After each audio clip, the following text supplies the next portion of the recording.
მილიონერი პარლამენტარები დასხდნენ მილიონერი ბიზნესმენების პირისპირ და სამთვიანი უმკაცრესი გამოძიების შემდეგ დაასკვნეს, რომ ბიზნესმენებს მოგება კი არ აქვთ მაღალი, როგორც ამას ყობახიძე გვეუბნებოდა, ხარჯები აქვს ბევრი და შესაბამისად თასების კლებაც შეუძლებელია სტრუქტურული ცვლილებების გარეშეო.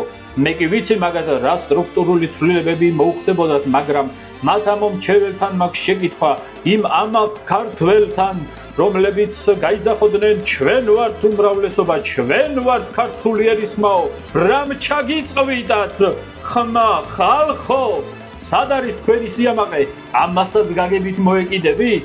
თავზე რო გიქნან, იმასაც გაგებით მოეკიდებით, ოღონდ ნაცები არა და სუპი არ მოგაკლდეთ? სადა ხართ ქართველნო, ნამდვილნო, არა გაევროპელებულებო, არა ლიბერალებო, ნამდვილო ქართველნო, ხმა მოიღეთ.